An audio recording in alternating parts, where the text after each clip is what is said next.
Listo, perfecto. Entonces, creo que ya podemos comenzar. Muy buenos días a todos. Bienvenidos a otra charla que manejamos todos los sábados por medio de nuestra red latinoamericana de física y materia condensada, LAFMAT. Bueno, agradecemos primero a las universidades participantes desde Latinoamérica, como son la Universidad Nacional Mayor de San Marcos, la Universidad Federal Rural de Río de Janeiro en Brasil, la Universidad Nacional de Colombia, la Universidad Federal de Pernambuco también en Brasil, la Universidad de Zulia en Venezuela, el Sinvestap de México, la Universidad de San Sebastián en Chile, la Universidad Nacional de Córdoba en Argentina, la Universidad Católica del Norte en Chile, la Universidad Federal de Fluminense en Brasil, el CONICET de Argentina, la Universidad Mayor de San Andrés en Bolivia y a algunos de nuestros seguidores en la Universidad de Cambridge. Agradecemos a todas las personas que nos siguen por las diferentes redes. Por favor, ir dejando sus preguntas para al finalizar la charla dar paso a las preguntas del público. El día de hoy tenemos a nuestro invitado, nuestro invitado en este momento se encuentra trabajando en la Universidad de Cambridge. Em, Él es físico, él se graduó como físico en el 2013 y de maestría en física en 2015 de la Pontificia Universidad Católica del Perú con el profesor Francisco Sela. Luego, bueno, ahí realizando trabajos sobre fases geométricas en el Laboratorio de Óptica Cuántica. Luego, él hizo su doctorado en la Universidad de Colorado con la profesora Ana María Rey, colaborando muy de cerca con los experimentos de cavidades del profesor James Thompson y los experimentos de trampas de iones del profesor John Bollinger. Después del doctorado, hizo 6 meses en el Instituto Cable de Física Teórica de la Universidad de California en Santa Bárbara, trabajando en sistemas con el profesor Matthew Fisher. Y ahora él es postdoc en la Universidad de Cambridge, más o menos desde marzo del año pasado, 2024, trabajando con el profesor Nigel Cooper en materia condensada teórica en sistemas atómicos fríos. En general, él comenta que pues, le interesan las perspectivas de controlar y ensamblar átomos utilizando todas las herramientas de mecánica cuántica que tiene obviamente a la disposición para tareas como la metrología y la detección de precisión. Y también las cuestiones fundamentales que plantean estos sistemas cuánticos y los conocimientos que proporcionan sobre la fenomenología impulsada disipativa, las transiciones de fase y su relación con el entrelazamiento cuántico. Agradecemos muchísimo a nuestro participante del día de hoy por habernos dado este espacio, Diego, por la charla del día de hoy. Muchísimas gracias. Y pues ya en ese momento puedes comenzar ya a Um, compartir y empezar con la charla. Muchas gracias. ok, perfecto. Muchas gracias por la invitación. Es un placer para mí poder describir un poco el trabajo que hice durante mi doctorado y que estuve trabajando también cuando siendo postdoc. Ah, Voy a hablar acerca de un tema que es materia condensada en cierto sentido, pero se acerca un poco más al tema de la física atómica, ¿no? Al control de átomos. Entonces voy a intentar como que introducir o presentar un poco el tema desde esa perspectiva y haciendo el contacto con los temas que son más de interés a la gente que tiene un background de física de la materia condensada, ¿no? El título de mi charla lo cambié un poquito, es Dinámica cuántica y metrología cuántica con átomos de estroncio en cavidades ópticas. Yo trabajé bastante en temas de metrología, en temas de análisis de sistemas cuánticos, en sistemas muy específicos. Y si bien trabajé en más de un sistema, en lo que me voy a enfocar ahora es en este sistema de cavidades. Um, entonces, este, a grandes rasgos, ¿no? El campo en el cual he trabajado por bastante tiempo se enfoca en la mecánica cuántica per se, ¿no? Porque la mecánica cuántica es una teoría que hemos tenido desde los 1920, que nos ha dado pie a muchos desarrollos que son súper importantes para las tecnologías que tenemos ahora, ¿no? Láseres que se utilizan en medicina, procesos industriales, instrumentación, enfriamiento, fusión, cualquier aplicación que no, que no pueda imaginarse, hay algún láser involucrado siempre, ¿no?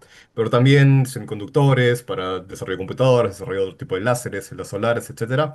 Además que la mecánica cuántica per se nos da información acerca de la estructura de los constituyentes de la materia, de átomos, de moléculas, que permite después desarrollar tecnologías como microscopía electrónica, resonancia magnética nuclear, sobre el conocimiento de cuál es la estructura de cada uno de estos constituyentes de la materia.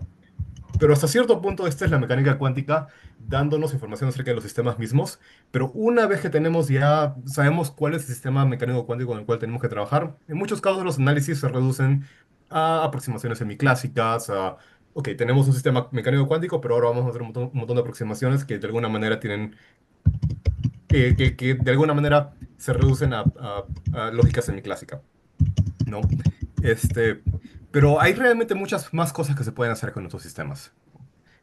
Más o menos a partir de los 1960 y más y siguiendo hacia adelante, ha habido todo un impulso por poder controlar de manera precisa cada uno de los constituyentes que conforma algún material, ¿no? Entonces, muchos de los desarrollos que hubo se enfocaron en primero poder controlar un solo átomo o un solo ion o una sola molécula y poder aislarla, poder generar de manera determinista transiciones o con controlar de manera determinista los estados cuánticos de un solo átomo, una sola molécula, estados electrónicos, estados de vibración, estados de movimiento, etcétera, ¿no?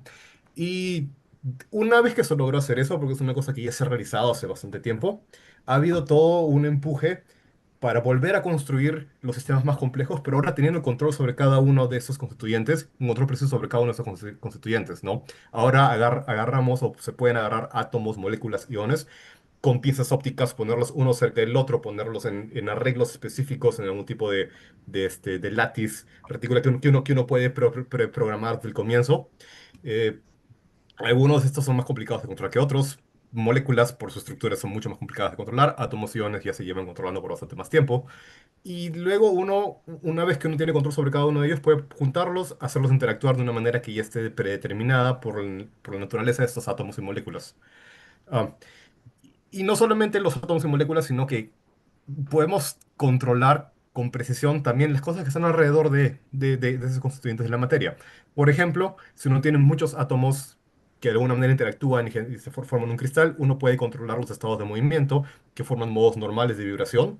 Y si es que uno trabaja en condiciones ideales o en ciertas condiciones precisas que se pueden realizar experimentalmente, uno puede acceder al comportamiento cuántico de estos modos de vibración. Uno puede enfriar todo hasta tener ocupación térmica de 0,1 fonones.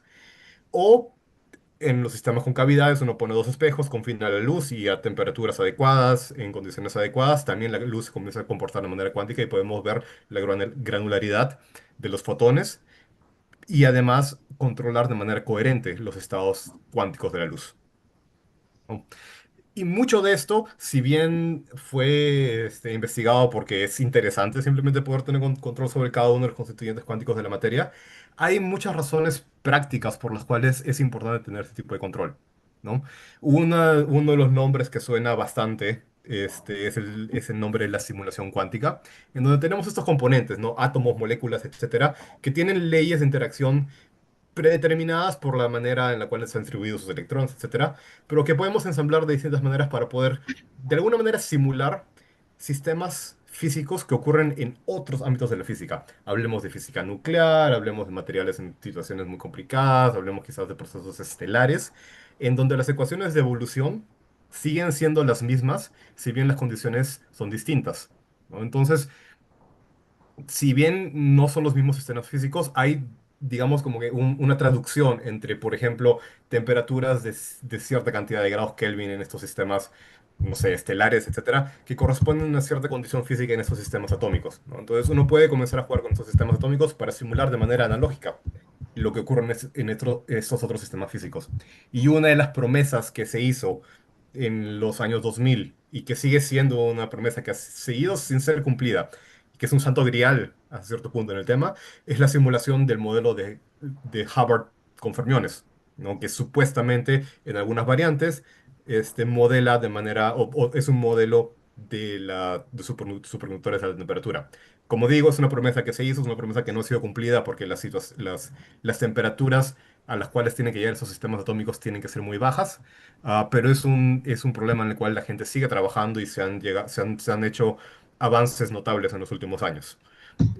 Pero una de las cosas por las cuales estos sistemas atómicos son particularmente útiles es para la simulación de dinámica. Uno puede preparar estados simples al comienzo y dejar que el sistema aislado evolucione bajo la acción de un hamiltoniano que genera correlaciones, entrelazamiento, genera estados cuánticos que pueden ser útiles por muchas razones, por las correlaciones que se generan, y estudiar qué pasa, ¿no? Uno puede nuevamente comenzar con el modelo de Fermi-Hubbard, ah, y ver qué ocurre si es que uno comienza con un estado inicial específico, ver qué estados cuánticos se generan después de un cierto tiempo. Este es, digamos, uno de los ámbitos a los cuales se podría aplicar todo este control grande que existe sobre los sistemas atómicos. Otro de las áreas en las cuales probablemente se puede hacer un impacto a mayor corto plazo, en un plazo más corto de tiempo, es el área de metrología, ¿no? Utilizar la mecánica cuántica para generar estados de los sistemas que de alguna manera incrementen la precisión de distintos tipos de mediciones. Hay mucho desarrollo en lo que es medición o búsquedas de materia oscura utilizando este tipo de sensores. También hay otro tipo de sensores que no utilizan estados cuánticos o con correlaciones cuánticas, pero hay un montón de desarrollo en esa dirección. Ah, y otro ejemplo típico para este tipo de cosas es el ejemplo del LIGO, ¿no? El detector de ondas gravitacionales, que utiliza luz en un estado cuántico, un estado squeezed, que se le llama, un estado cuántico, para aumentar la precisión de sus mediciones en un ancho de banda relativamente grande, ¿no? Eso permite una precisión, no me acuerdo exactamente el factor 2, 3 o 4, pero es una precisión que reduce el tiempo de medición o permite tener una sensitividad a señales que son 2, 3, 4 veces más pequeñas. Entonces, cualquier factor que uno gane es un factor que es útil. Y luego, el nombre que más suena alrededor de estas tecnologías es el tema de la computación cuántica. No voy a entrar mucho en detalle, ¿no? Es simplemente la promesa de poder simular o poder, de alguna manera, resolver problemas que no se pueden resolver con computadoras normales. Ahora, ese es el plan para la charla que voy a dar ahora. Eh, cada uno de estos sistemas atómicos es distinto, cada uno tiene leyes de interacción distintas, entonces voy a especificar de manera bastante precisa cuáles son los ingredientes con los cuales voy a trabajar, qué átomos, y qué interacciones tienen, qué cosas podemos hacer con ellos. Van a ser procesos muy sencillos desde una perspectiva teórica quizás, pero a la vez por el hecho de ser sencillos podemos analizarlos con bastante precisión y controlarlos también con bastante precisión. Luego, después de eso, voy a seguir ya explicando cuál es la física que este tipo de procesos generan cuando ya comenzamos a juntar muchos átomos juntos. Y a lo que quiero llegar más adelante es cómo el conocimiento de estos procesos dinámicos nos permite cuantificar también de qué manera podemos controlar correlaciones cuánticas, las fluctuaciones cuánticas de estos sistemas y utilizarlas para metrología. Ok, comencemos con los ingredientes. Voy a describir un sistema de cavidades. ¿Qué es una cavidad para efectos prácticos? Dos espejos. ¿Qué pasa? Son dos espejos buenos. Entra un fotón, porque el espejo, si bien refleja la luz, no refleja luz con 100% con 100% de probabilidad. Entra un fotón, pero porque son espejos buenos, los fotones comienzan a rebotar. Entonces se quedan bastante tiempo entre los espejos antes de salir de nuevo. Entonces, si uno pone un átomo dentro de una de esas cavidades, el fotón puede interactuar con el átomo la primera vez que va, pero también puede interactuar en el rebote y así sucesivamente. De manera efectiva, lo que ocurre es que la interacción materia-luz se incrementa, ¿no? La constante de acoplamiento de luz-materia se vuelve más grande, ¿no? Y eso es útil porque eso nos permite poder resolver efectos cuánticos de la luz en tiempos accesibles experimentalmente, ¿no? Entonces, lo más sencillo que uno puede hacer en estos sistemas es simplemente poner un átomo. Uno pone un átomo dentro de este sistema de cavidades y lo ponemos, digamos, consideramos un átomo, cualquier átomo por ahora, y consideramos solamente dos niveles, ¿no? La aproximación de dos niveles. Si bien hay toda una estructura electrónica bastante complicada, nos enfocamos en dos niveles que de alguna manera están cerca de la resonancia con la frecuencia resonante de la cavidad. Y comenzamos con este átomo en el estado excitado. Entonces, lo más natural, lo que uno esperaría que pase, es que este átomo emita un fotón hacia la cavidad y el átomo se desexcite. Y esto se describe matemáticamente por un hamiltoniano bastante conocido, que es el hamiltoniano de James Cummings, desde los finales de los 40, comienzos de los 50, ¿no? Que está escrito en términos de operadores, creación y destrucción para el número de fotones en la cavidad y operadores de spin para el sistema de dos niveles que forma parte de este átomo, ¿no? Entonces hay un proceso de destrucción, perdón, de creación de un fotón en la cavidad que corresponde a una desexcitación del átomo. Desde el sigma menos multiplicado por el A+, ¿no?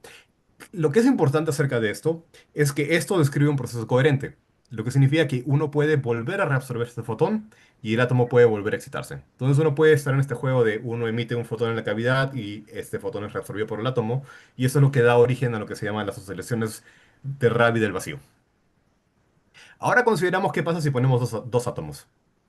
Si ponemos dos átomos dentro de la cavidad, asumimos que la cavidad es súper buena de manera que los fotones no se escapan regularmente, y ponemos uno de los átomos en el estado excitado y el otro en el estado base. ¿Qué va a pasar? Bueno, el átomo que está en el estado excitado emite un fotón hacia la cavidad y pasa a su estado base, y este fotón puede ser reabsorbido por ese mismo átomo o puede ser reabsorbido por otro átomo. Entonces, de manera efectiva, los fotones dentro de la cavidad están mediando un proceso de intercambio de excitaciones entre átomos, ¿no? Un átomo que está en estado excitado puede transmitir esa excitación a otro átomo que está en estado base, de manera que cambian sus estados cuánticos al mismo tiempo. Y este proceso efectivo es una descripción que es, eh, que es precisa desde un punto de vista cuantitativo, bajo ciertas condiciones, en las cuales ya uno puede olvidarse completamente de la existencia de los fotones y uno puede hablar directamente acerca de esos procesos de intercambio, ¿no? Los fotones son realmente excitados virtualmente, los fotones se quedan muy poco tiempo realmente en la cavidad, en verdad pasan la mayor parte de su tiempo siendo absorbidos en un átomo o en el otro. Entonces, eso se describe por un hamiltoniano de ese tipo. Hay una constante que describe qué tan fuerte es esta interacción. Y luego un proceso de excitación colectiva y un proceso de excitación colectiva. Voy a entrar más en detalle en eso más adelante, pero es más o menos como se escribe para las personas que tienen alguna familiaridad con ese tipo de sistemas. Ahora, todo esto ha sido unitario. He estado remarcando constantemente que eso es un proceso coherente, de manera que puede ocurrir y que ocurre y también su inverso ocurre, este, manteniendo las relaciones de fase entre los distintos componentes de una superposición cuántica. Pero además, por el mismo hecho de que son dos espejos y que para poder poner un fotón dentro de la cavidad, el espejo no puede ser 100% perfecto, ese mismo fotón puede escapar. Y eso da origen a un proceso disipativo en este sistema. Este proceso disipativo es básicamente un proceso en el cual un átomo emite un fotón a la cavidad y el fotón se escapa antes de que pueda ser reabsorbido por ese mismo átomo o por otro átomo. Lo importante acerca de este proceso creo que se puede ilustrar con el ejemplo de dos átomos. Tenemos dos átomos que están en el estado excitado, ¿ya? Y escapa un fotón. La naturaleza de la interacción entre estos átomos y los fotones de la cavidad es tal que el fotón que escapa no tiene ninguna información, en principio, acerca de qué átomo emitió ese fotón. Es decir, si sale un fotón, las dos posibilidades es que el átomo de la izquierda lo haya emitido o el átomo de la derecha lo haya emitido. Y como estamos en mecánica cuántica, si hay dos posibilidades pueden ocurrir sin ninguna manera de poder determinar cuál de ellas ha ocurrido, en principio, lo que ocurre es que el sistema termina en una superposición de esas posibilidades. Entonces, si se emite un fotón con estos dos átomos, vamos a tener una superposición entre un átomo en estado excitado y el otro en el estado base y viceversa. Y esto ya crea correlaciones, ¿no? Hay una correlación entre el número de átomos en estado excitado, el número de átomos en estado base, etcétera. Y uno puede imaginarse que si es que tiene muchos más átomos y comienza con el estado de todos los átomos excitados y comienzan a salir más fotones uno tras otro, tras otro, tras otro de la cavidad, ¿no? Uno puede crear estados con altos grados de correlación, ¿no? Una de las ideas más sencillas es simplemente tener, digamos, 25 átomos, 26 átomos, y esperar a que tres fotones salgan, ¿no? Si es que uno tuviese un detector de fotones con 100% de eficiencia, con ningún tipo de cuentas oscuras, etcétera, y uno pudiese parar el proceso de emisión, o sea, cambiando la frecuencia de resonancia de la cavidad rápidamente, etcétera, al momento que tres fotones han salido, el estado cuántico de los átomos que se encuentran dentro de la cavidad sería un estado altamente correlacionado, que es, digamos, un santo grial de este tema en particular, ¿no? Es el estado que tiene la mayor sensitividad para poder medir rotaciones, etcétera. Pero son estados muy difíciles de realmente realizar porque ningún detector tiene 100% de eficiencia. Ahora, si es que queremos escribir esto matemáticamente, entonces se escribe mediante una formulación matemática que se llama la ecuación de Lindblad, que es una generalización de la ecuación de Schrödinger, que requiere también incluir esos procesos disipativos. Y este proceso disipativo es básicamente un proceso de desexcitación, pero es un proceso de desexcitación colectiva que no distingue qué átomo ha sido desexcitado. Si sale otro fotón en nuestro sistema de dos átomos, bueno, al final el sistema va a quedar en el estado base. Todos los átomos en el estado base y se vuelve muy aburrido, ¿no? Entonces, si tenemos solamente estos dos ingredientes, interacciones y emisión de fotones a través de la cavidad, el sistema va a terminar en el estado estable, en una cosa que es sumamente sencilla que no nos va a servir para mucho. Entonces, lo más sencillo es simplemente mandar fotones o mandar luz, mandar energía. Y la manera más sencilla de hacerlo es mandar un láser a través de los espejos de la cavidad. Es simplemente luz láser que de alguna manera genera oscilaciones de Rabi, que genera de rotación o que genera que los átomos pasen del estado base al estado excitado, pero de una manera coherente, ¿no? O sea, en un tiempo intermedio se genera una superposición en estado base y estado excitado. Esos son los tres ingredientes que vamos a utilizar durante toda esta charla para poder generar toda la dinámica y todo el análisis de fluctuaciones que voy a explicar más adelante. Son tres ingredientes muy sencillos, pero son tres ingredientes en los cuales dos de ellos, esas interacciones y ese proceso de emisión, generan correlaciones. Las oscilaciones de Rabi no generan correlaciones, pero los otros dos procesos sí. Ya.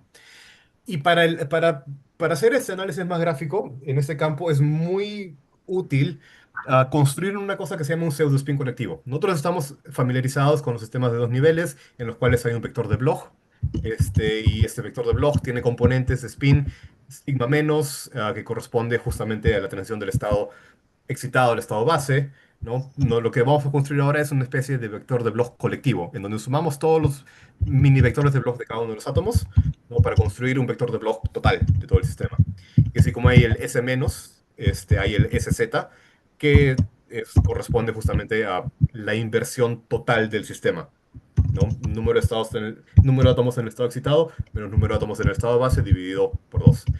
Y la ventaja de esto es que, igual que el vector de Bloch de un solo spin, el vector de Bloch colectivo se puede representar en una esfera, la esfera de Bloch, ¿no? En donde ahora todos los mini vectores de Bloch de cada átomo se ponen uno detrás del otro, cola con punta, para formar una esfera que tiene una longitud de n medios, ¿no? Hay n átomos y cada vector de Bloch tiene longitud de un medio, entonces la longitud es n medios. Una de las cosas que es importante reconocer en esta representación gráfica del estado cuántico del sistema es el hecho de que la proyección en el ecuador, el S menos, digamos el SX menos el ISY, ¿no? Es un momento dipolar. Si es que uno ve la definición, es un operador que manda el estado excitado al estado base, o del estado base al estado excitado, y eso corresponde justamente a la presencia de un momento dipolar. Entonces, eso es lo que nos determina o lo que nos da información acerca de cuánta luz va a emitir un sistema que esté en un cierto estado cuántico. Y un estado cuántico del sistema de muchos átomos se representa como una distribución en la superficie de esa esfera colectiva de Bloch. Para estados sin correlaciones, normalmente es una flecha, como mencioné acá, es una flecha porque cada uno de los átomos es como una flechita que uno va sumando, uno va sumando una después de la otra. Pero hay una cierta imprecisión, ¿no? Estamos en mecánica cuántica. Si es que nosotros especificamos el valor de una variable Sx, los valores de las variables sy y sz que no conmutan con sx no están perfectamente determinados. Hay un cierto ruido cuántico que introduce una cierta imprecisión. Y es por ello que incluso con estados descorrelacionados que están todos apuntando en la dirección X, que es una superposición de excitado más base para cada uno de los átomos de manera individual, hay una distribución alrededor de la dirección en la cual apunta el vector de Bloch, el vector de Bloch colectivo. Si los estados son decorrelacionados, es un círculo, ¿no? Pero resulta que una de las cosas para las cuales es muy útil esta visualización es el hecho de que podemos manipular estas fluctuaciones. Podemos hacer que se estrujen, podemos darles formas complicadas, podemos darle formas de una garra, etcétera, mediante distintos tipos de procesos de interacción, y eso da pie a estados cuánticos que tienen propiedades útiles para metrología o que generan dinámicas muy particulares. No voy a entrar en detalle todavía en el tema de las fluctuaciones, solamente quiero ilustrar que esta representación en términos de la esfera de Bloch colectiva es útil y es una representación que voy a utilizar constantemente en esta charla. Ok, ahora que he descrito de alguna manera los procesos básicos que forman parte de este sistema, eh, voy a entrar en lo que ocurre solamente cuando hay el decaimiento correlacionado. Voy a omitir completamente lo que pasa debido a las interacciones. Y eso es una situación que se puede generar en los experimentos de manera muy sencilla, poniendo la cavidad en resonancia con la transición atómica con la cual estamos interesados, del base al estado excitado. Entonces tenemos solamente dos componentes. Tenemos la luz láser que estamos enviando, que genera o que introduce energía en el sistema, y tenemos ese proceso de decaimiento que genera correlaciones, que se deshace de luz de energía del sistema. Y esto también da pie a una dinámica forzada disipativa, ah, que es muy sencilla de entender en esta representación del vector de Bloch colectivo. Entonces, ¿qué es lo que ocurre? Si es que nosotros enviamos luz, imaginemos que los átomos están todos desexcitados en el estado base y enviamos luz láser, ¿no? La luz láser lo que va a generar es que los átomos se exciten, pero que se exciten de manera coherente. Es decir, el vector de Bloch no es que pase de apuntar hacia abajo a apuntar hacia arriba de manera inmediata, sino que va a comenzar a rotar, ¿no? Esto genera oscilaciones de Rabi, en este sistema de dos niveles, en este colección de sistema de dos niveles. Entonces el vector va a comenzar a rotar, va a comenzar a pasar del estado base al estado excitado a través de rotación en el plano YZ, porque estamos poniendo el vector de el omega, que es el vector que describe la rotación a lo largo de la dirección X. Y los átomos son excitados de manera coherente. Pero ahora, como he mencionado antes, ahora estos átomos, el estado cuántico de estos átomos tiene una proyección en la esfera de Bloch colectiva en el plano ecuatorial. ¿Qué significa esto? Que tienen un momento dipolar. ¿Y qué significa que tengan un momento dipolar? Que van a emitir luz.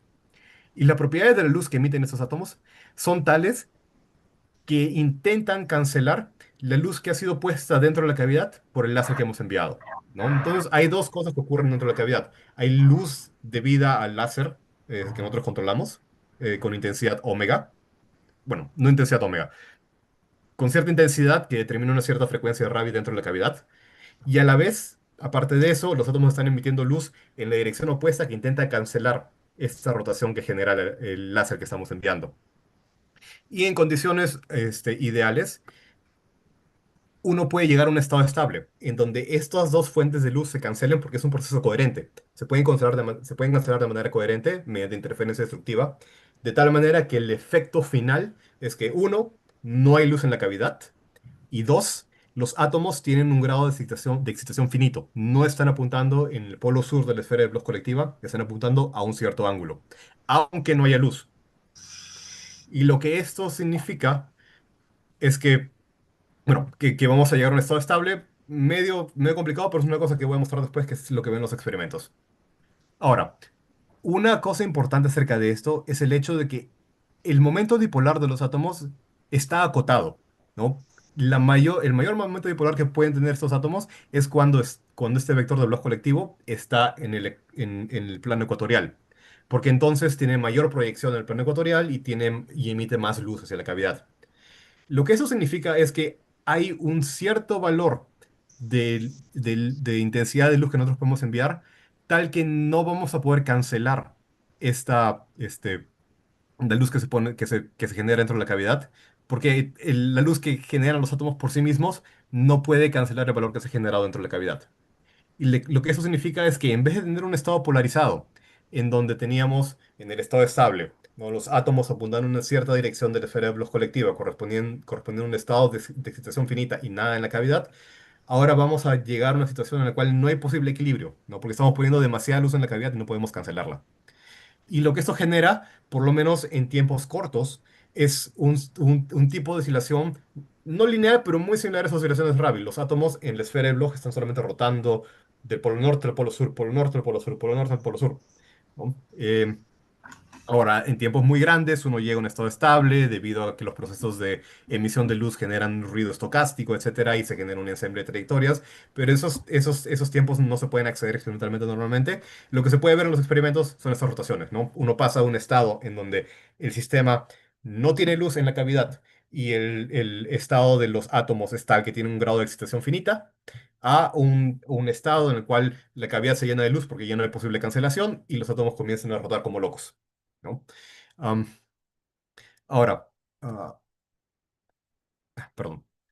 Am, y esto que estoy describiendo es algo que ha sido estudiado desde los 80 en los campos de la óptica cuántica, ¿no? Los papers originales de Carmichael y Drummond, donde estudian este sistema en un contexto distinto que normalmente muchas personas han imaginado este tipo de transición no dentro de una cavidad, sino en el espacio libre, pero experimentos y análisis posteriores han mostrado que realizar eso en el espacio libre es muy complicado porque existen otros efectos como interacciones dipolares, etcétera, que suprimen un poco la física de esa transición o la enmascaran y la transforman en algo distinto.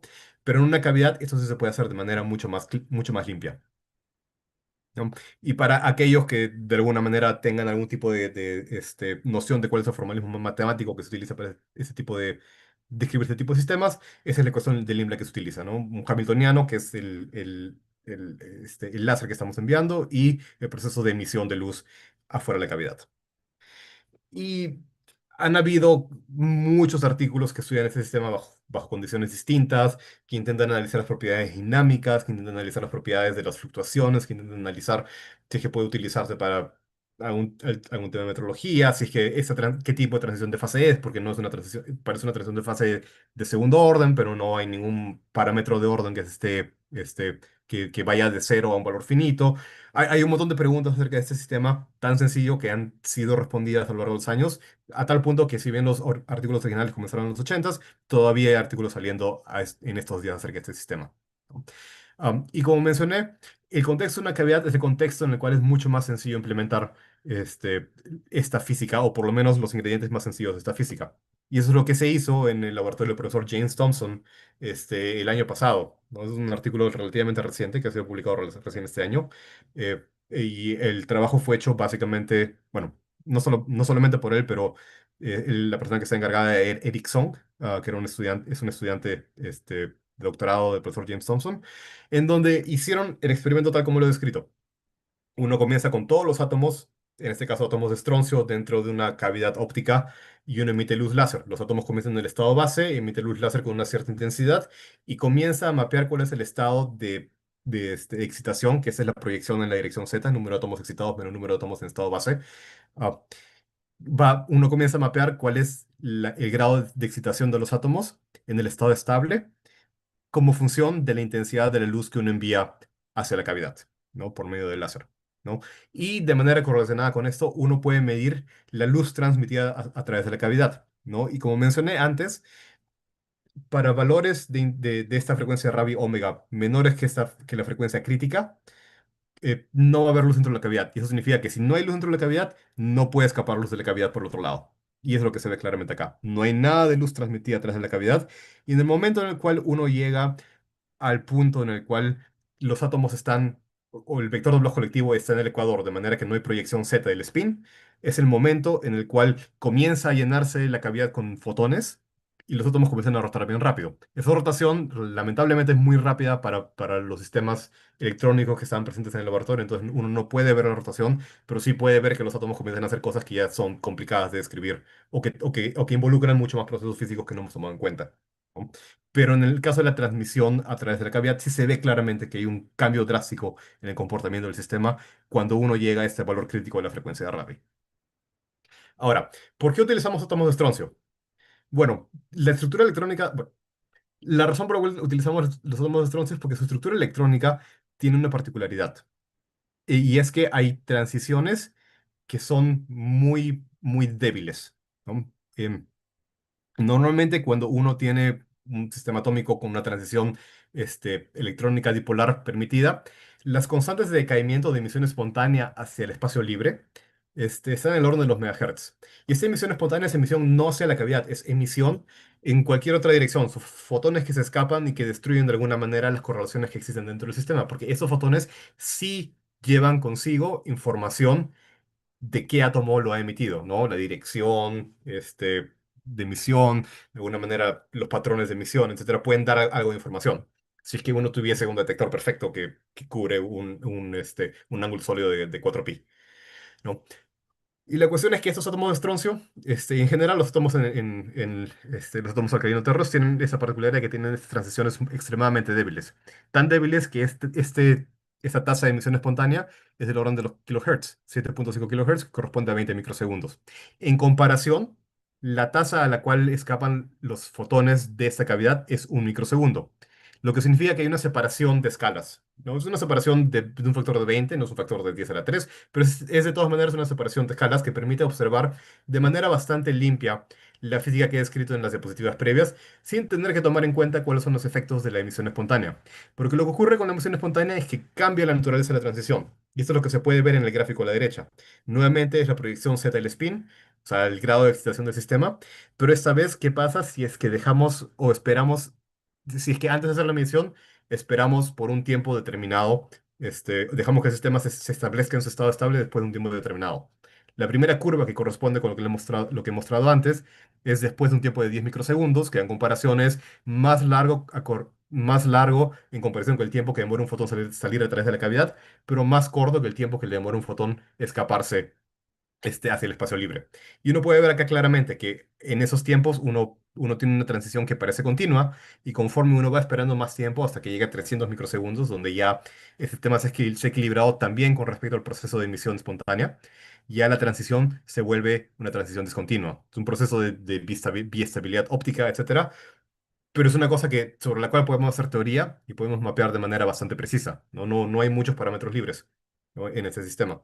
E incluimos todas las posibles fuentes de coherencia que creemos están presentes. Ahora, esto ha sido simplemente dos de los ingredientes que he escrito antes, ¿no? Uno, el proceso de excitación mediante luz láser a través de uno de los espejos de la cavidad y el proceso de decaimiento correlacionado mediante emisión de luz a través de los espejos de la cavidad. Ahora, vale pensar qué ocurre si es que incluimos las interacciones. Ya son tres ingredientes, son tres escalas de tiempo, las cosas se pueden volver más complicadas, pero en este sistema por lo menos resulta que no tanto, ¿no? El estado estable realmente no cambia mucho.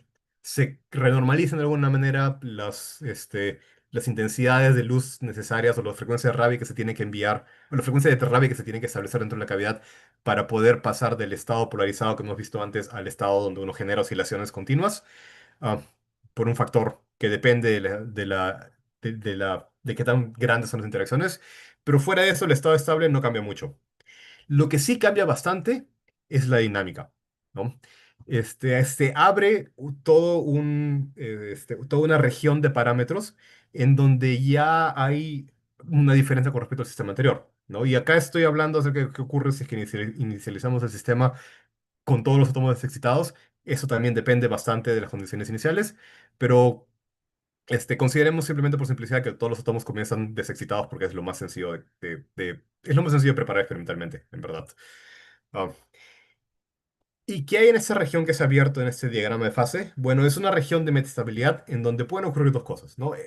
Para frecuencias de Rabi muy pequeñas tenemos el estado polarizado que he escrito antes. Para frecuencias de Rabi muy grandes se generan estas oscilaciones de Rabi de los átomos. En esta región metastable, cualquiera de las dos puede ocurrir.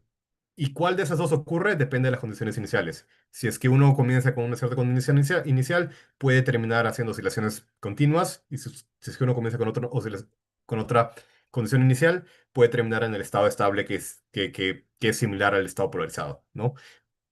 Eso es una particularidad de ese sistema.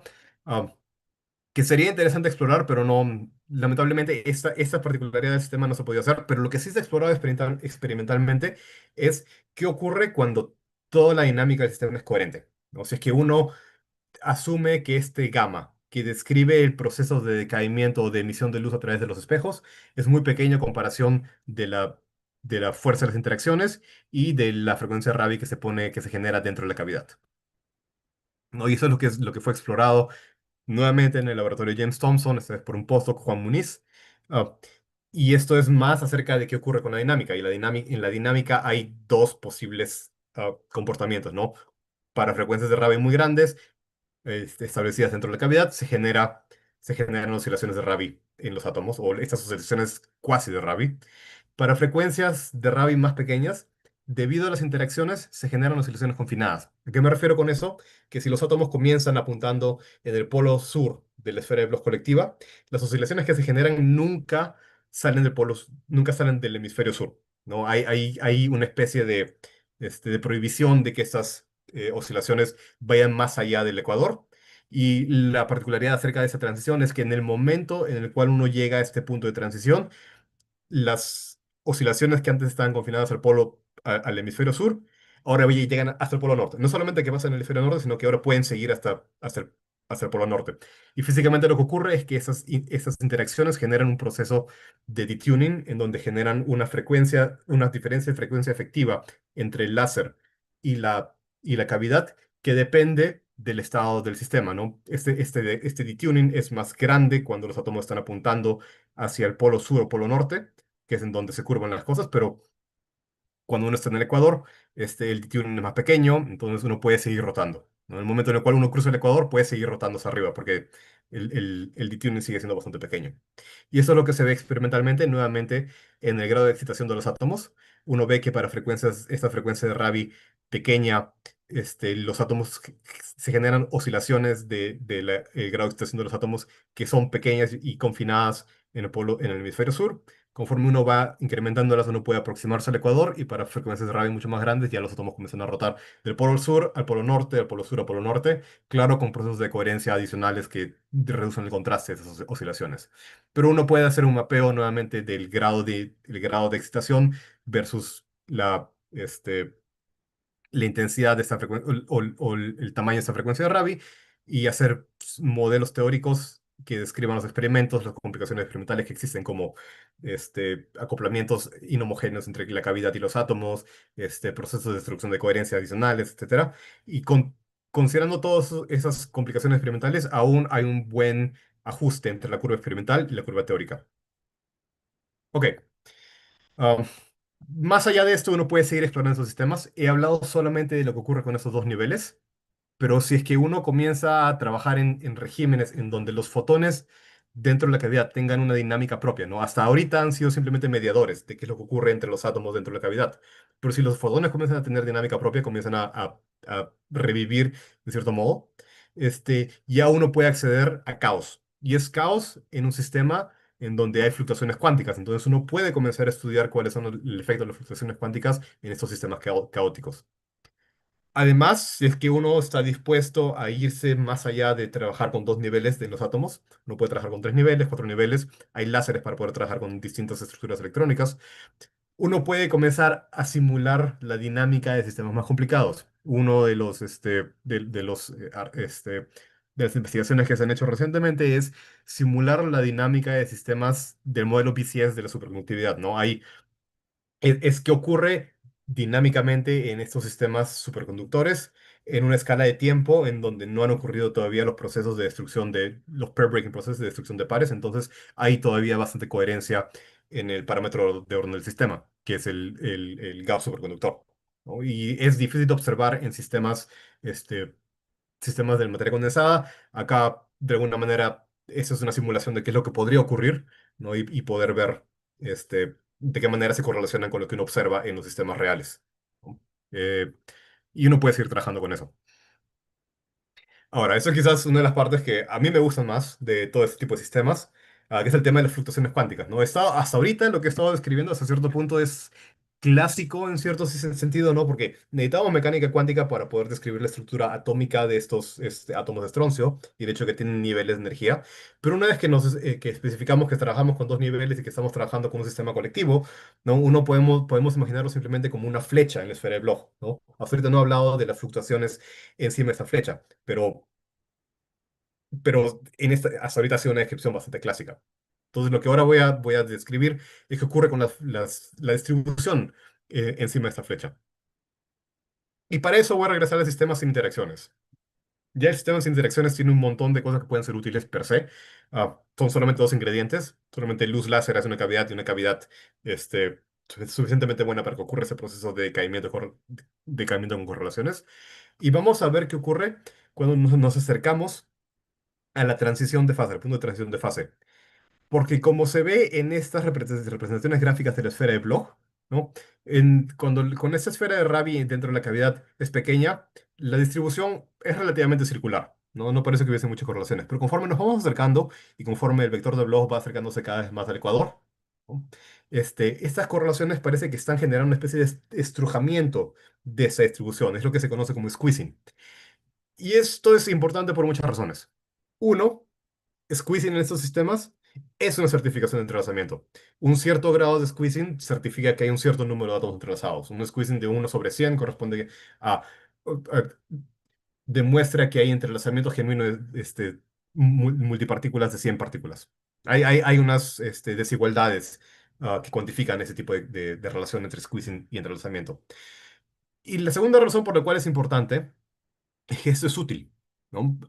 Por ejemplo, si tenemos átomos de estroncio que tienen transición electrónica entre el estado base y el estado excitado, una de las maneras en las cuales funciona un reloj atómico, en una transición distinta, pero olvidemos eso por ahora, simplemente eh, conceptualmente lo que ocurre es lo siguiente, ¿no? Tenemos una transición electrónica que es relativamente buena, es decir, que su tasa de emisión espontánea es pequeña, no tiene un ancho de línea bastante pequeño, y lo usamos como referencia para poder corregir la frecuencia de un láser. ¿Cómo hacemos eso? Bueno, enviamos luz láser para excitar los átomos del estado base a una superposición de base más excitados, ¿no? Eso corresponde a una rotación del polo sur al ecuador, la dirección X, por ejemplo. ¿Y qué es lo que va a ocurrir? Bueno, como hay una diferencia de energías entre el estado base y el estado excitado, ¿no? Simplemente por evolución natural de los sistemas, esto va a generar una rotación del vector de Bloch, porque se genera una fase relativa entre el estado base y el estado excitado, y esto corresponde justamente a una rotación del eje X hacia el eje Y y luego en círculos. Ahora, si es que esa excitación ha sido hecha con un láser, la tasa de rotación, desde la perspectiva del láser, va a depender de la diferencia en frecuencias delta entre la frecuencia de transición y la frecuencia del láser, ¿no? Y si dejamos que esto ocurra por un tiempo t grande, la rotación va a ser relativamente grande, ¿no? Delta multiplicado por t. Y lo que uno puede hacer después es hacer una rotación del vector de Bloch que corresponde a enviar un pulso láser con una cierta fase de tal manera que esta apertura angular que, que, este, que especifica cuál es la diferencia de frecuencia entre el láser y la transición atómica, ahora dictamine cuál va a ser el grado de inversión del sistema. Y lo que uno puede ver acá es que si las fluctuaciones del estado cuántico son tales que hay estrujamiento en la dirección z, uno va a poder determinar este factor delta con mayor precisión. De tal manera que uno puede determinar la diferencia entre la frecuencia del láser que uno quiere ajustar a la frecuencia de transición atómica de estos átomos que son relativamente buenos, que son bastante buenos. Uno va a poder ajustar esta frecuencia con mayor precisión, de tal manera que uno puede en tiempos de medición menores acceder a la misma precisión, ¿no? Uno gana en, por ejemplo, ancho de banda, en términos de que las mediciones son mucho más cortas, tienen que ser mucho más cortas. Esta es una de las razones por las cuales se ha intentado generar entrelazamiento de ese tipo de squeezing en estos sistemas de dos niveles. Solamente para ser más específicos, ese squeezing se define como la varianza, es decir, va a ser esta longitud transversal al cuadrado, es dividida por la longitud real del vector de Bloch al cuadrado, multiplicado por n. Esto por razones que tienen que ver con precisión, pero lo importante acerca de este parámetro de squeezing es que si los átomos están decorrelacionados, si la distribución es un círculo, este parámetro de squeezing va a ser uno. Y cualquier parámetro de squeezing menor que uno corresponde a tener justamente estrujamiento. Y como mencionaba, en estos dos sistemas de dos niveles se han desarrollado protocolos para generar squeezing desde los años, o sea, se han explorado experimentalmente protocolos para desarrollar squeezing desde los años 90. Ya teóricamente ya se venía viendo desde mucho antes, ¿no? De los años 90, entre la interacción de luz con átomos no fríos, sino a temperatura ambiente, por ejemplo, pero los protocolos más efectivos son más recientes, son de los años 2010.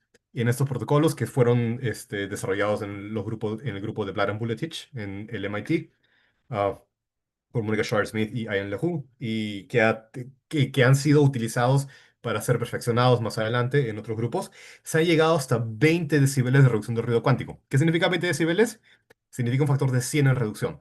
Eso significa que un cierto grado de precisión se puede alcanzar en un tiempo 100 veces menor. Y para cualquier persona que haya trabajado con estos sistemas, uno sabe que esto es bastante...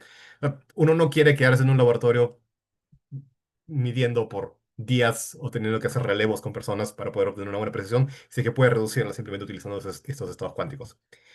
Y esto es muy impresionante. Esos son los más altos grados de entrelazamiento que se han realizado o que se han logrado con partículas, que corresponden a tener como 100 partículas con entrelazamiento genuino.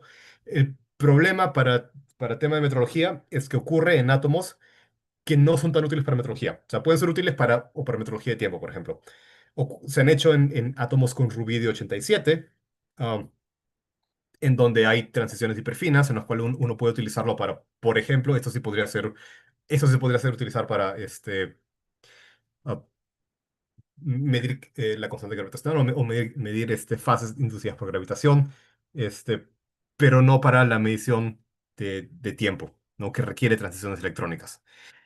No obstante, en los últimos 5 años sí han habido desarrollos en esta dirección, intentando utilizar átomos de estroncio o átomos de iterbio, que tienen propiedades similares, para poder acceder a entrelazamiento en transiciones electrónicas que puedan ser útiles para relojes atómicos. Um, y para poner un poco, para regresar un poco al sistema del cual estaba hablando, ¿no? El interés que tenemos nosotros como teóricos, yo soy teórico, es poder de alguna manera determinar cuál es el máximo entrelazamiento, cuál es el máximo estrujamiento al cual podríamos llegar con este sistema. Porque este sistema es muy sencillo, ¿no? Realmente solamente enviamos un láser y esperamos a que el sistema se equilibre, ¿no? Y eso, desde una perspectiva técnica, es realmente no tienes que hacer muchas más cosas que tener ese láser extra, ¿no? Entonces es importante poder cuantificar cuánto entrelazamiento o a cuánto entrelazamiento tenemos acceso, ¿no? Por poner números, por ejemplo, un parámetro de Squeezing, como digo, de igual a uno corresponde a átomos correlacionados. Uno sobre la raíz de n, donde n es el número de átomos, sirve, se logra en muchos sistemas, pero no es lo mejor posible. El máximo que se puede llegar es 2 sobre n, se le llama el límite de Heisenberg.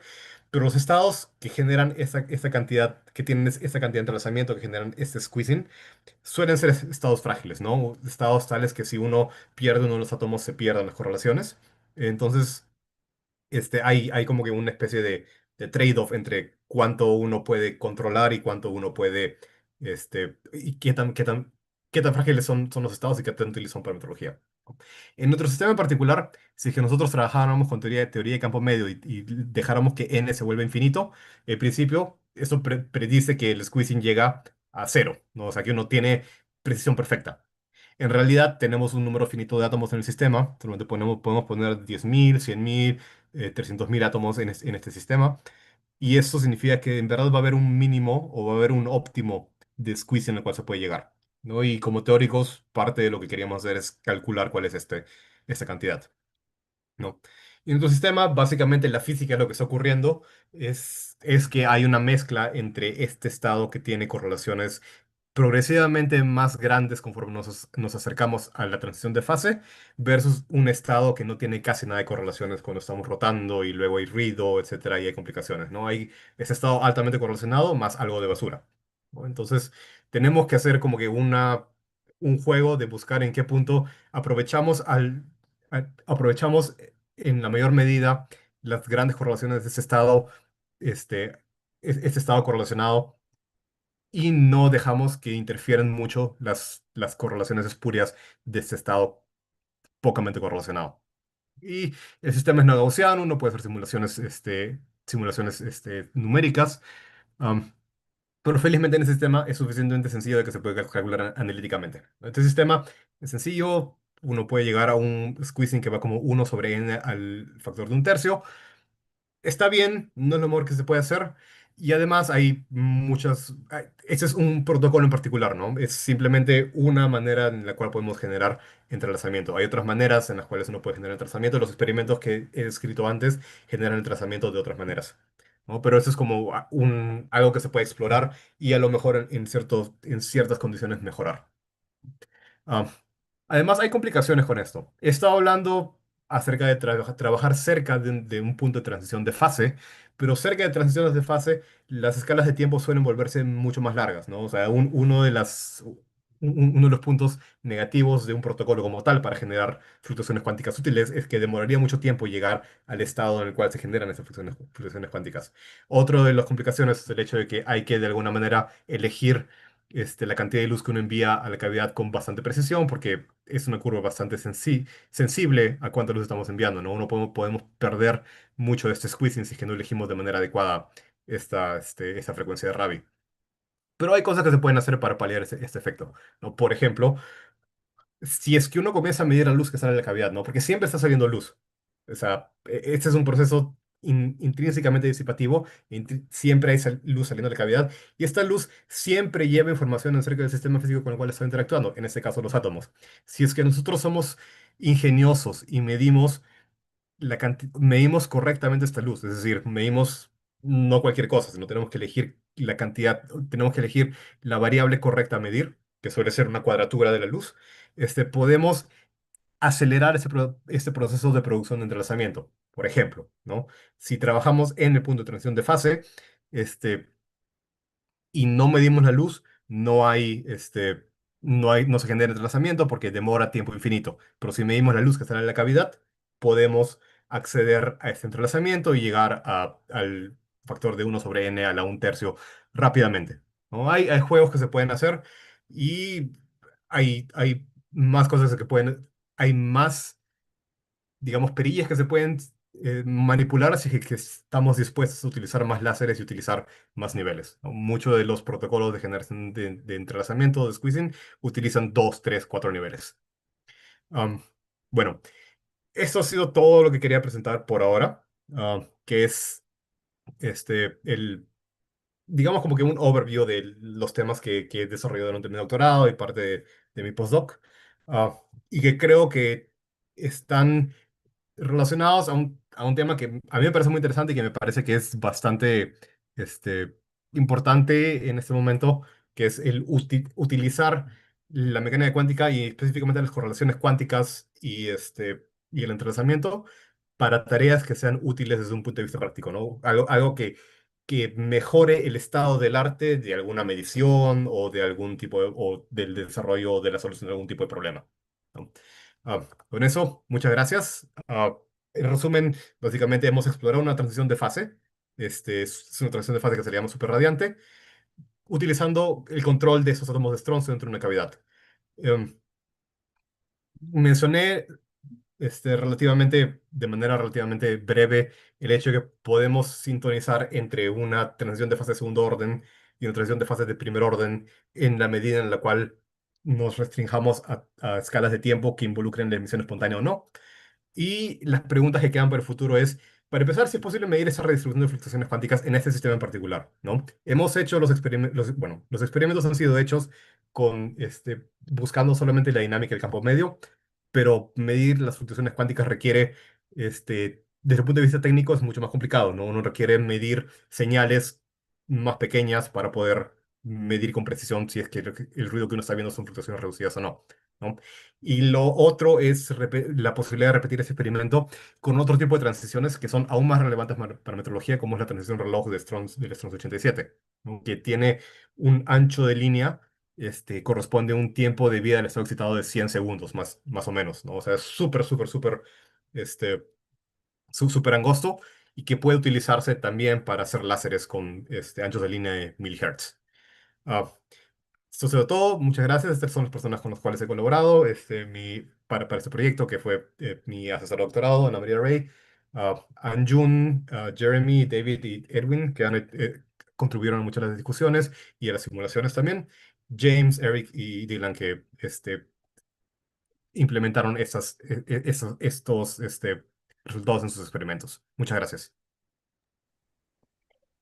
Muchísimas gracias, Diego, por la charla que nos acabas de brindar. Vamos a comenzar con una sesión de preguntas. Vamos a comenzar con el profesor Alexander Briseño. Ujú,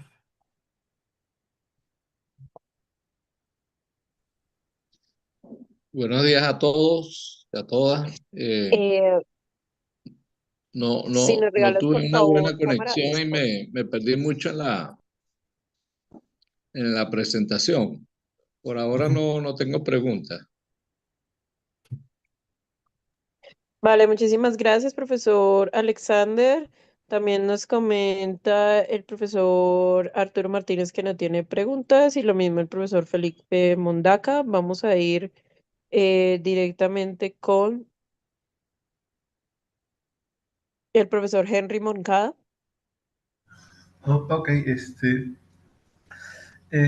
bueno, mi pregunta está en relación a lo que es computación cuántica, porque básicamente yo no hago lo que estás haciendo acá. Ujú, Aparte de regiones metaestables, en tu presentación, creo que en la transparencia número 14, eh, ujú, mi pregunta va a, mencionaste que existían muchos estados cuánticos, o múltiples estados cuánticos aquí. Entonces, en relación a lo que es la computación cuántica, esta aparición de estados bueno, de múltiples estados cuánticos afecta en el proceso de computación, bueno, desde tu punto de vista. Eh, Bueno, lo que pasa es que ese sistema me parece que no está particularmente, o ese sistema en particular no está desarrollado específicamente para computación, ok, ¿no?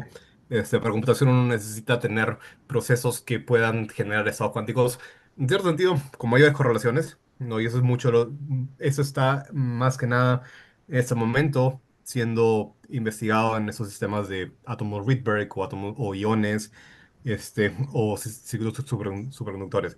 Estos sistemas que estoy mostrando acá, de alguna manera, son bastante más útiles para los temas de metrología, ¿no? Oh, Hay propuestas para hacer puertas cuánticas en estos sistemas en cavidades, ¿no? Que se están investigando recientemente, en especial con la posibilidad de utilizar múltiples cavidades para hacer correlaciones entre átomos en distintas cavidades.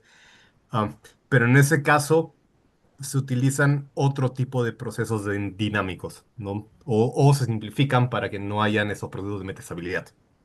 No, o sea, oh, la metastabilidad es una cosa que ocurre, pero si es que nosotros queremos trabajar con algo que sea útil para un tipo de tecnología específica, a lo mejor puede ser que no sea útil y lo mejor es simplemente trabajar con el sistema en un régimen de parámetros en donde no haya metastabilidad. ok, ok. Y otra pregunta solo por curiosidad. Estos dispositivos que tú colocas justo en la esquina superior izquierda, estos espejos, son los que también se utilizan para lo que es mecánica, computación cuántica, ¿no? Se construyen usando estos dispositivos. O sea, son espejos, o sea,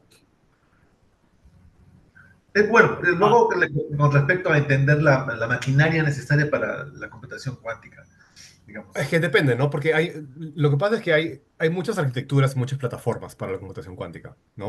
O sea, se han desarrollado muchos distintos sistemas físicos distintos entre sí que, que tienen facultades que son útiles para la computación cuántica, ¿no? Uno de los sistemas es el sistema de iones. Uno tiene iones en un arreglo, pero ahí no hay espejos. Uno no los pone dentro de una cavidad. Otro de los sistemas son estos átomos de Rydberg que uno controla con pinzas ópticas. Uno agarra las pinzas, es un poco a lo que me refería, que es agarra un átomo, otro átomo los junta, manda un láser para que genere una interacción entre ellos. Luego, manda otro láser para que termine la interacción. Este, lo separa. Y si bien en las arquitecturas actuales más recientes no se utilizan cavidades o espejos para ese tipo de cosas, sí hay propuestas para de alguna manera juntar estos átomos de Rydberg que uno puede controlar con esas pinzas ópticas y ponerlos dentro de cavidades para hacer las mediciones más rápidas, etcétera. Porque una de las cosas buenas acerca de las cavidades es que permiten recolectar muchos fotones, ¿no? Si es que uno hace la cavidad de la manera adecuada, los fotones son emitidos con mucha más probabilidad desde la cavidad y uno puede recolectar fotones con mayor probabilidad. O sea, se pueden utilizar, pero no es que se utilicen o sean una parte completamente necesaria de las arquitecturas actuales. Oh, ok, ok, gracias. Sí. Bueno, hasta aquí con mis preguntas. Bueno, gracias por la Ujú. participación. Esa es la pregunta. Muchísimas gracias por la pregunta. Bien, vamos a continuar con el profesor Luis. Profesor Luis, de pronto ahí en el background tiene alguna pregunta para Diego. Hola, no, y justamente la pregunta de Henry Moncada, que era justamente, aparte de la parte de la metrología, otra posible aplicación también, tratando de buscarle, ¿qué más aplicaciones podría hacer Diego? Para ese sistema en particular, ok, depende de lo que uno considere aplicación también, ¿no? O sea, eh, hay propuestas para poder simular algunas propuestas teóricas de, por ejemplo, superconductores P plus y P, me parece, en estos sistemas, ¿no? O sea, no es solo una aplicación para generar un dispositivo, es solamente para poder ver si es que, para poder hacer un tipo de correlación entre predicciones teóricas y sistemas físicos, ¿no? Pero me parece que muchas de las aplicaciones para este tipo de sistemas van por el lado de la metodología. Aún así, o sea, desde la perspectiva de una persona que hace experimentos acá, por lo que he conversado con las personas que hacen experimentos de este tipo de cosas, es más como, es una cosa divertida para hacer. Estamos controlando mecánica cuántica, estamos haciendo interacciones entre átomos y luego tenemos estos dispositivos y veamos qué hacemos con ellos, ¿no? Pero creo que metrología es realmente una de las aplicaciones más grandes. Pero como menciono, hay nuevas propuestas de cómo utilizar esto dentro de arquitecturas de computadoras cuánticas para poder hacer más rápido los procesos de detección de fotones, por ejemplo. Y también ya en cualidades cuánticas así, en espejos y estos Ujú. átomos, imposible encontrar alguna parte experimental, lógicamente, ni siquiera una aproximación o algo de una sección o algo, ¿cierto? Algo ¿A qué? experimental. Imposible, ¿no? ¿Cómo que experimental? Me refiero, por ejemplo, a una fibra óptica o a una sección o a una parte, digamos, de la parte experimental, No, sí. digamos, como para que Es, poder luego hacer una explicación de unas mediciones experimentales o un comportamiento, fenómeno que esté sucediendo ahí. o Quizá sea, alguna forma. te refieres a la medición dentro del sistema? Sí, lógicamente es el sistema Ujú. ideal, pero algo real, Ujú. digamos, o una sección que podría aplicarse. Am, o sea, lo que pasa es que las mediciones se hacen directamente con con los implementos que he dicho, ¿no? Normalmente ok, creo que no entré mucho en detalle para esto. Los procesos de medición de los estados cuánticos de estos sistemas son procesos que requieren un cierto tipo de tecnología, ¿no? Para medir el estado cuántico de un sistema, el grado de excitación de un sistema, normalmente se puede hacer por fluorescencia, ¿no? Pero si que uno quiere medir, si que uno quiere medir este, ah, cantidades que sean sensibles a la fase, necesita implementos o necesita utilizar la cavidad misma. Ah, acerca de poder, fibras ópticas, fibras ópticas se utilizan para generar cavidades, se utilizan para generar cavidades bastante buenas en verdad, ¿no? Pero la idea de poner una fibra óptica dentro de la cavidad me parece que es algo que ha sido considerado en el pasado, pero no estoy seguro si es que se ha desarrollado mucho con eso. O sea, es una cuestión de que uno podría investigar y simplemente ver qué ocurre y después diseñar algún experimento que utilice las particulares de esa fibra óptica que está dentro de la cavidad. Lo que he visto que de alguna manera simula eso es poner una cavidad, otra cavidad dentro de la cavidad, de manera que haya como que estos sistemas estos refuerzos coherentes y se generan cavidades que generan constantes de acoplamiento bastante grandes. En fin, hay muchas cosas con las cuales se pueden jugar.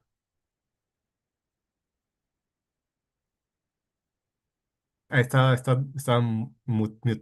Muchas gracias, Diego. Muchas gracias por la excelente palestra. Gracias. Muchas gracias. Muchísimas gracias, Diego, por la charla. Vamos y por la respuesta de las preguntas. Vamos a mirar las preguntas del público. James, cuéntame si por la red de YouTube tenemos alguna pregunta para nuestro panelista del día de hoy.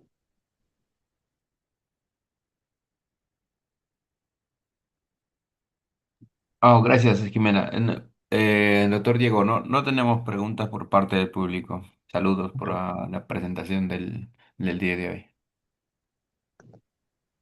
Bien, siendo así, pues igual agradecemos al doctor Diego por el espacio que nos acabó de brindar el día de hoy por la charla y por una charla tan interesante como nos manifiesta en nuestras redes. También invitar a nuestro público pues a las siguientes charlas que vienen de aquí en adelante todos los sábados, como siempre en nuestra regla más. No sé si el doctor Diego quiere decir algunas palabras de despedida y pues digamos todos abrimos también las cámaras para ir despidiendo al doctor Diego.